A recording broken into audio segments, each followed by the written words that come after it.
जिल्हा परिषद व पंचायत समिती परांडा सार्वत्रिक निवडणूक 2026 भारतीय जनता पार्टीचे उमेदवार शेवगाव जिल्हा परिषद गटाचे अधिकृत उमेदवार श्री शरद रामदास पवार।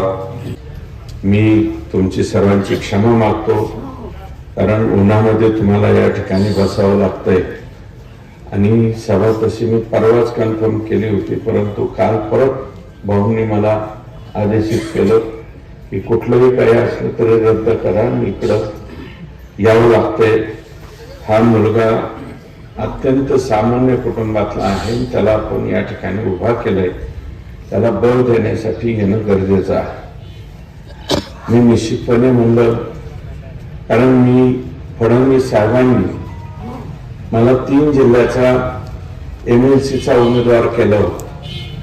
ऍक्च्युअली मी साहेबांना म्हणलं होतं की मी MLCचं मटेरियल नाहीये, मी MLAचं मटेरियल आहे।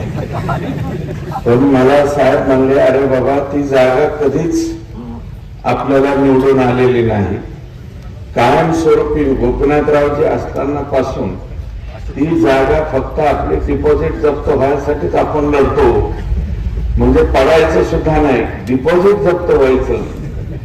अशी एक जागा आहे की ती कायम डिपॉझिट जप्त झालेली आहे, तुलाच उभा राहावं लागतं। म्हणलं, साहेब माझं कशाला हाल करताय? नाही नाही म्हणलं, तो उभा राहा। आणि त्या निवडणुकीमध्ये माझं पूर्ण सारथ्य जे आहे ते आदरणीय सुजित सिंग ठाकूर साहेबांनी केलं आणि जिथे 264, 263, 64 मतं काँग्रेस आणि राष्ट्रवादीकडे जास्त होती, भाजपा शिवसेनेची मतं कमी होती। आवाज कमी करा, वाढवतो का? मंडप वाढव, तू गाव घातला नाही ना?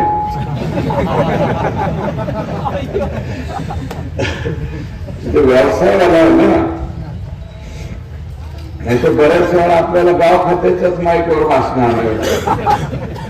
तर असो, मला संधी त्या ठिकाणी मिळाली। मी या 3ही जिल्ह्यामध्ये जे जे प्रमुख मंडळी सांगतील त्यांचं मी निश्चितपणे ऐकण्याचं काम केलं। माझ्या परीने जे काही देता आलं ते देण्याचा प्रामाणिक प्रयत्न त्यावेळेस सुद्धा मी केला। आणि यावेळेस मला आशा वाटते, कारण त्यावेळेस भाजपा आणि शिवसेनेची मतं कमी होती, परंतु आता भाजपाची ताकद या ठिकाणी निश्चितपणे वाढलेली आहे असं मी नम्रपणे या ठिकाणी म्हणेन। कारण मुरुमकर जे आहेत त्या ठिकाणी ते दोन्ही बंधू आता ते काँग्रेसचे म्हणजे आपल्या भाजपाचे जिल्हाध्यक्ष आहेत बसवराजजी, ते सुद्धा आपल्याकडं या ठिकाणी प्रवेश केला। अतिशय कुठली काही मागणी नाही केली, लोकसभेच्या अगोदर ते पण आपल्या पक्षामध्ये आले। सुनील मालक, माननीय मधुकरराव चव्हाण साहेबांचे चिरंजीव, ते सुद्धा आपल्या बरोबर आले। त्याचे परिणाम बघा, ज्यांनी माझ्या विरोधात निवडणूक लढवली होती ते हरिभक्तपरायण जगदाळे महाराज हे 3ऱ्या क्रमांकावर गेले वाटतं त्यांच्या तिथे नळदुर्गलाच, म्हणजे नगराध्यक्ष पदाला स्वतः उभे राहिले 3ऱ्या क्रमांकावरती गेले। मी चेष्टेनं हरिभक्तपरायण म्हणलं, तुम्ही काय हरिभक्तपरायण वगैरे समजू नका अशी आपल्याला विनंती आहे। तर निश्चितपणे तुळजापूर मतदारसंघ असेल, तिकडे सेनेचे आमदार आहेत, परंतु त्याच्यावरती प्रभुत्व जे आहे ते बसवराजांचं बऱ्यापैकी आहे। त्या भागातून, उमरग्याच्या भागातून सुद्धा, मुरुमच्या भागातून लोहारा आहे, त्या भागामधून चांगल्यापैकी सीटं निवडून येऊ शकतात। आपल्या कळंबमध्ये सुद्धा राणादादा पूर्वी त्या विभागाचे आमदार होते, त्यांचं पद्मश्री पाटील साहेबांच्या पासून बऱ्यापैकी प्रस्थान त्या ठिकाणी आहे। आणि आपल्या इथं मूळ भारतीय जनता पार्टीचं सुद्धा चांगलं केडर या ठिकाणी ठाकूर साहेबांच्या रूपाने असल्यामुळं आपल्या इकडे ही जागा निश्चितपणे वाढू शकतात आणि त्याच्यामुळं भारतीय जनता पार्टीचा जिल्हा परिषदेचा अध्यक्ष होऊ शकतो।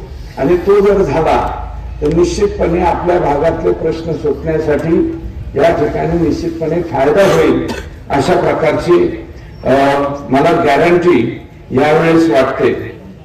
आता हा जो जिल्हा परिषद सर्कल आहे, सुरत चेन्नई ग्रीनफील्ड हायवे सुद्धा याच आपल्या इथनं जातो. उद्याच्याला शेतकऱ्याच्या भूसंपादनाच्या बाबतीत त्याच्या एखादा शेड असेल, त्याचा असेल, झाड असेल, त्याची व्यवस्थित त्या ठिकाणी भूसंपादनाची प्रक्रिया झाली पाहिजे. शेतकऱ्याला 2 पैसे मिळाले पाहिजे याच्याकडे निश्चितपणे लक्ष देणारा लोकप्रतिनिधी आपल्याला त्या ठिकाणी पाठवावा लागेल. दुसरं, एकनाथ महाराजांची पालखी सुद्धा इथूनच जाते, वामन भाऊंची पालखी सुद्धा इथूनच जाते. कारण शोषित वंचित पीडित अशा भागामधून वामन भाऊंनी त्यांची दिंडी नेलेली आहे. तुम्ही बघा, जास्त हायवे वगैरे नाही. वामन भाऊ ज्या ठिकाणी कोणीच गेलेलं नव्हतं अशा भागामधून वामन भाऊंची दिंडी त्यांनी नेली. आता विठ्ठल पारा त्या ठिकाणी नेत आहे.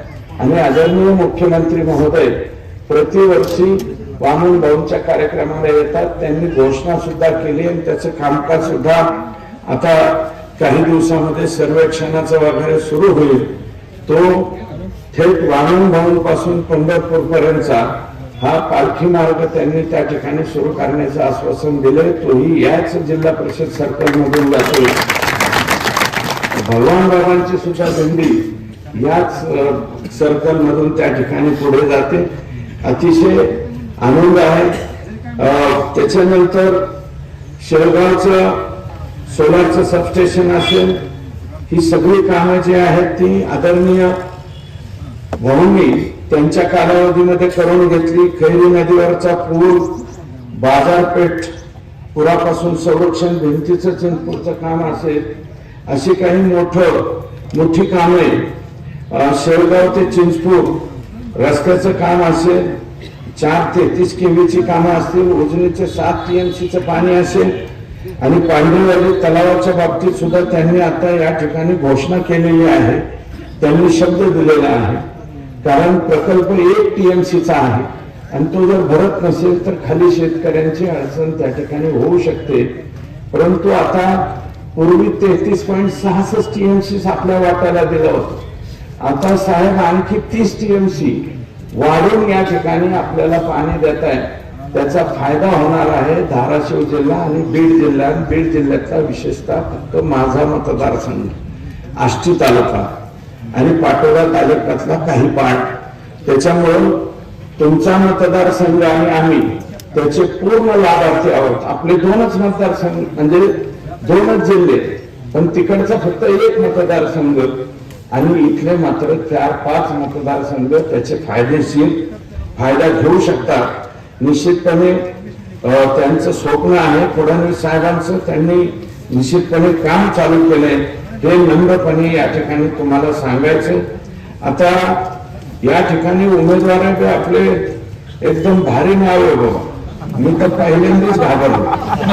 मागे एकदा बातमी वाचली होती मी, भारतीय जनता पार्टीच्या उमेदवार सोनिया गांधी केरळ का कुठेतरी त्या तामिळनाडूमध्ये एक निवडणूक चालू होती. त्या निवडणुकीमध्ये ज्या उमेदवार होत्या त्यांचं नाव होतं सोनिया गांधी. घाबरलो ना आपण. सोनिया गांधी आणि भाजपचा उमेदवार म्हणल्यावर त्याची पूर्णपणे देशभरामध्ये चर्चा झाली. तसं काल सुद्धा मला भाऊंनी नाव सांगितलं, उमेदवार कोण आहे? ते म्हणले शरद पवार. मी तर त्याचा क्लोज भाऊ म्हणलं शरद पवार साहेब कसं काय आमच्या पक्षाचे उमेदवार म्हणून? नाही म्हणले त्यांचं नाव आहे, त्यांचं नाव शरद गोविंदराव पवार साहेब आहे आणि आमच्या उमेदवाराचं नाव शरद रामदास पवार आहे. तेव्हा हे शरद जो मुलगा आहे त्यानं पूर परिस्थितीमध्ये सुद्धा बऱ्यापैकी किट वाटपाचं काम केलं. क्रिकेटचे 1-2 ग्राउंड त्यांनी त्याच्या स्वतःच्या पदरमोडीने त्या ठिकाणी दिले. काही ठिकाणी ट्रान्सफॉर्मरचं काम केलं, पोलचं काम स्वतःच पुढे होऊन या 5-6 महिन्यामध्ये केलंय. शिवराष्ट्राच्या बाबतीत सुद्धा त्याला माहिती झाली. स्वतः काहीतरी मशीन वगैरे लावून सुद्धा करून दिले. हातपंप काही ठिकाणी घ्या म्हणले तिथेही घेतले. सभा मंडप किंवा मंदिराच्या बाबतीत मदत करा म्हणलं तर काही ठिकाणी मंदिराला सुद्धा त्यांनी निश्चितपणे मदत केलेली आहे. काही गावांच्या पूल दुरुस्तीच्या बाबतीत सुद्धा त्या ठिकाणी मदत ही केलेली आहे. म्हणजे त्याच्यापैकी बऱ्यापैकी काम करणारा हा मुलगा दिसतोय. आणि त्याला साथीला चिंचपूर गणामध्ये एकनाथ पंढरीनाथ वाळसे म्हणून उमेदवार दिलेले. आता ह्या उमेदवाराच्या नावात एकनाथही आहे आणि पांडुरंगही आहे. नाव मला वाटतं विचार करून ठेवलं होतं का. वडिलांचं नाव पंढरीनाथ आहे आणि त्यांचं नाव एकनाथ आहे. त्याच्यामुळं एकनाथराव हे सुद्धा अत्यंत चांगला उमेदवार आहे. त्यालाही तुम्ही सहकार्य करा. आणि जिल्हा परिषद उलट नाव का असू द्या, परंतु माझं मत आहे की जिल्हा परिषद सदस्य जो आहे तो कशासाठी निवडून द्यायचा. आता इथं तुम्ही सांगताय की भाऊ आणि दादा वेगवेगळे होते, या निवडणुकीत एकत्र झाले. तुम्ही शरदराव घाबरू नका. दोन कायमस्वरूपीचे विरोधक जर एकत्र झाले ना तर त्या दोघांमुळे दोन्ही पार्ट्याला लय ताप झालेला असतो लोकांना, खालच्या लोकांना. तसंच होईल आणि त्याचा फायदा तुम्हाला होईल. हे तुम्ही नक्की बघून घ्या. मोठ्याला लीडरला वाटतं की आमचे दोन पक्ष एकत्र झाले, आम्ही दोघे एकत्र झालो, आता बघायचंच काम नाही, माझा गट आणि तुझा गट. पण माझा गट आणि तुझ्या गटात तुम्हीच पहिल्यांदा एवढं राखेल वाटलेलं असते. त्याच्यामुळं त्यांचे बिचाऱ्यांचे एकमेकावर केसेस भानगडी झालेले असतात. तुम्हीच सांगितलं म्हणून त्याचं काम त्याने अडवलेलं असतं. याचं होत असताना त्याचं अडवायचं काम तुम्ही केलेलं असतं. त्याच्यामुळं हे दोन पैलवान एकत्र झाल्याचा काहीही फायदा त्यांना होणार नाही. त्याचा फायदा भारतीय जनता पार्टीलाच होईल. हे माझं राजकारणातलं निरीक्षण आहे. आणि मी स्वतः तुम्हाला सांगतो की मी जिल्हा परिषद सदस्य म्हणून निवडून आलो. मी खरं तर जिल्हा परिषदेच भाग प्रभाग मी गावचा बिनविरोध सरपंच होतो. सरपंचाच्या नंतर जिल्हा परिषद सदस्य झालो. ते होताना अपक्ष झालो. म्हणून नंतर गोपीनाथरावजींच्या बरोबर आम्ही त्या ठिकाणी गेलो. तर सरपंच, जिल्हा परिषद सदस्य आणि नंतर आमदार अशा पद्धतीनं आमची वाटचाल झालेली आहे. जिल्हा परिषद सदस्य जो आहे तो कोणत्या कोणत्या कामासाठी पाहिजे, तर मनरेगा सारखी अत्यंत चांगली योजना आहे ती आता विजी राणा म्हणून नावाने पुढे येते. शेतकऱ्याचा शेत तलाव झाला पाहिजे, शेतकऱ्याची विहीर झाली पाहिजे, शेतकऱ्याचा त्या ठिकाणी घरकुल जे आहे ते नीटनाटकं दिलं पाहिजे. नाही तर आताही तुम्ही मला सांगा, पूर्वी शेळगाव सारख्या गावामध्ये किती घरकुल येत होती, 5, 4, 10 आणि त्याच्यासाठी मारामाऱ्या चालू. नरेंद्र मोदींनी एवढी घरकुलं दिली की रट्टून 150-150, 200-200, 300 मोठ्या गावांमध्ये घरकुला आले. ते मी घरकुलाच्या याद्या 12-13 वेळा झाल्या, वरती गेल्या मंजुरीला. प्रपत्र ट म्हणून आपण अगोदर अर्ज भरलेले होते, तेच अर्ज कन्सिडर केले केंद्राने आणि त्याला पैसे द्यायला सुरुवात केली. मधल्या कालावधीत लोकांनी घरं बांधली. घरं जरी बांधली तरी आता कोणी काय फारशा तक्रारी करीत नाही. घर पहिलेच पक्क असलं तरी म्हणते त्याचे 1.5 लाख काढून काय फरक पडतोय. आणि ते 1.5 लाख काढताना सुद्धा मध्येच काही सरपंच आडीते, काही जिल्हा परिषदेत जाऊन आडीते, काही पंचायत समितीत जाते. पण हप्ता सोडू नका मला विचारले हप्ता उद्या शरदराव तुम्हाला हे सगळं बंद करायचं. मला विचारल्याशिवाय हप्ता सोडू नका. हा उद्योग बंद झाला पाहिजे, कारण पैसा केंद्राचा. मध्येच माझे मालक होणारे कोण आणि कशासाठी मालक होताय तुम्ही, तुमचा काहीच संबंध नाही तरी सुद्धा तुम्ही मालक होता. हे डायरेक्ट योजना आहे ती शेतकऱ्याच्या नावावर गेली पाहिजे. विहिरीचे सुद्धा मास्टर भरायचे का नाही, त्याच्यात सरपंचाचं एक ग्राम रोजगार सेवक त्याच्यापेक्षा मोठा. 20 जणांची हजेरी भरली तर 4 त्याचीच नावं घुसळीत. हे असले जे उद्योग चाललेले आहेत. विहीर मंजुरीला सुद्धा आम्हाला एवढे द्या, मग आम्ही तुमची विहीर मंजूर करतो.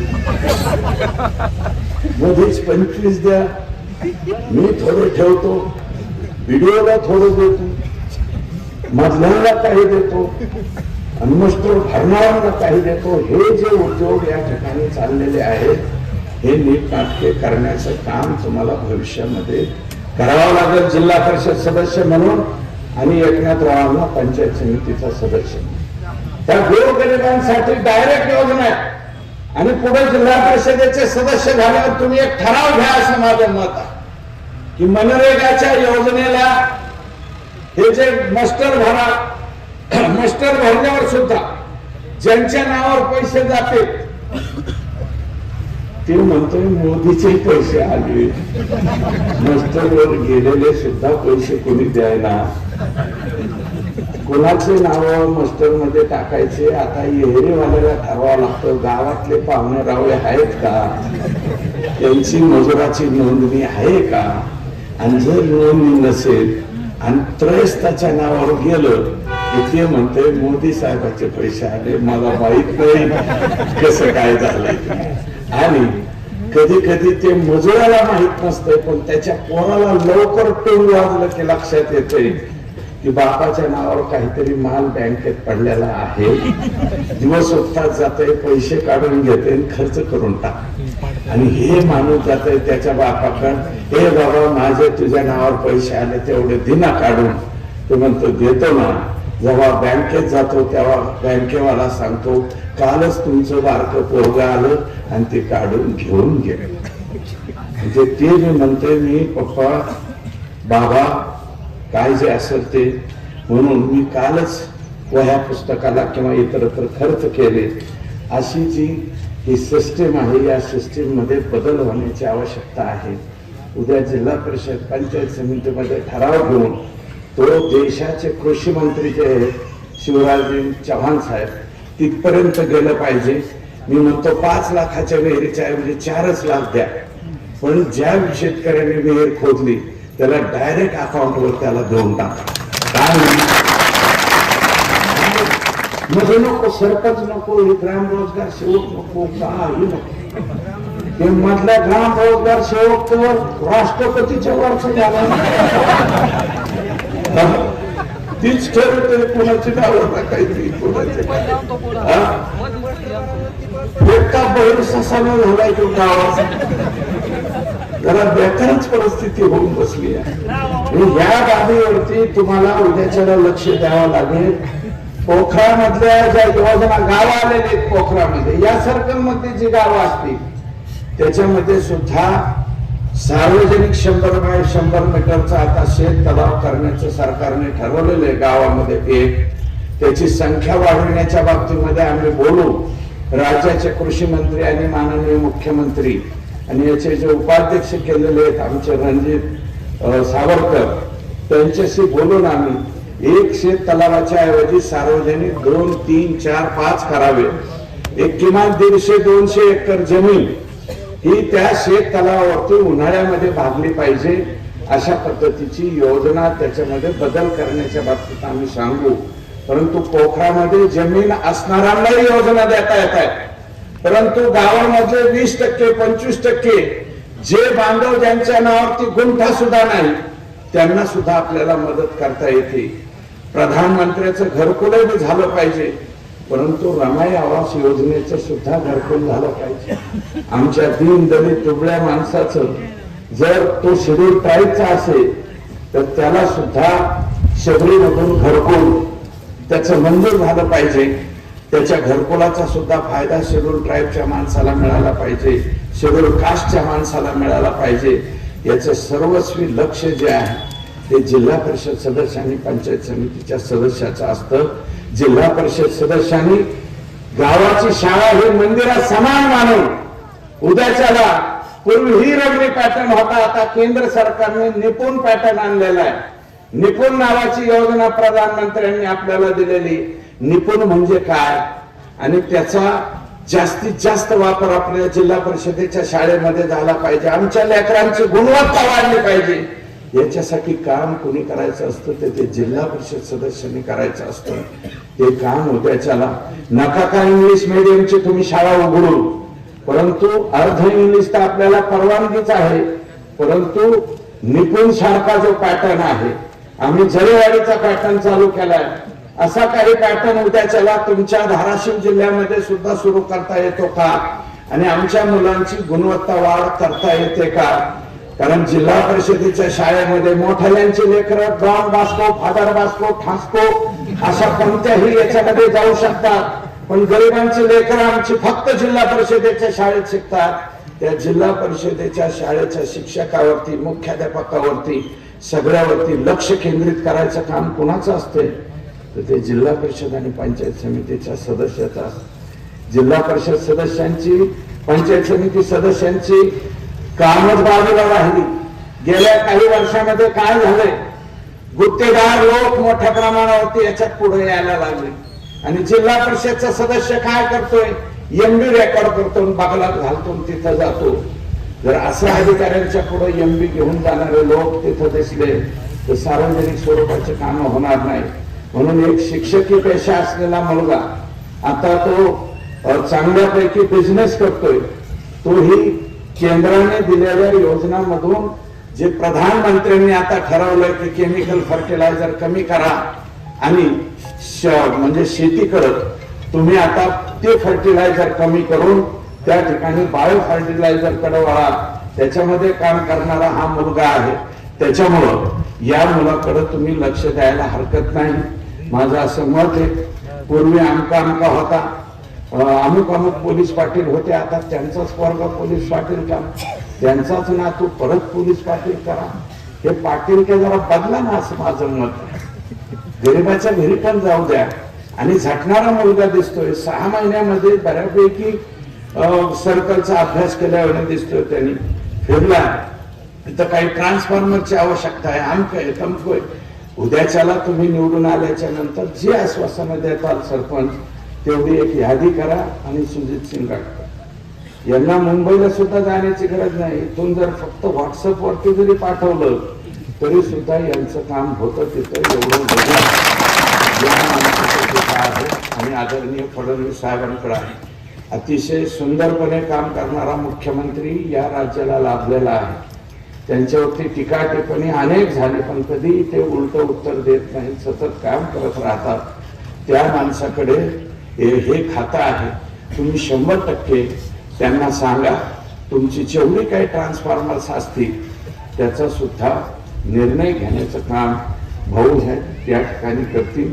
गरज पडली, भाऊ मला म्हणले चला अण्णा एक दिवस, तर मी सुद्धा त्यांच्या बरोबर येईल. कारण शेतीमध्ये पाणी असल्याच्या नंतर शेतकऱ्याला त्या ठिकाणी जर लाईट नसेल, पूर्वीच्या काळात लाईटी असायच्या. मला एकदा मी प्रचार दौऱ्यात गेलो होतो, मला एक शेतकरी म्हणला की आमच्या भागात तिकडे, आता इकडं कसं होतं मला माहित नाही, पण आमच्या गावात अशी लाईट आहे म्हणले अण्णा. म्हणलं कशी लाईट आहे? ते म्हणले लघुशंकेला बसलो, ते जर तार धरून बसलो तरी सुद्धा मला काहीच होत नाही. म्हणजे चेष्टेने असा म्हणाला तो. माय म्हणले मला क्षमा करा, पण तो व्यक्ती ज्या भाषेत बोलला होता त्या भाषेत मी बोललो. तशा फक्त नुसता खंदिलापेक्षा सुद्धा थोडाफार कमीच उजेड पडेल अशा लाईटी पहिल्या होत्या. आता लाईट मध्ये दुरुस्ती 100% आलेली. म्हणून मायबाप शेळगाव जिल्हा परिषद गटातल्या सर्व मायबाप जनता जनार्दनाला मी विनंती करेन, हात जोडून पाया पडून या ठिकाणी विनम्र विनंती करतो की शरद पवार आणि एकनाथ पंढरीनाथ वायसे या दोघांना कमळ या चिन्हावरती आपलं बहुमोल असं अनमोल असं मत देऊन त्यांना पुढची 5 वर्ष जिल्हा परिषद सदस्य आणि पंचायत समितीचा सदस्य म्हणून काम करण्याची संधी आपण उपलब्ध करून द्यावी, अशा प्रकारची विनम्र विनंती तुम्हाला करतो. आपण सर्वजण माझ्या विनंतीचा मान राखाल अशी अपेक्षा ठेवतो आणि या ठिकाणी थांबतो. जय हिंद, जय महाराष्ट्र.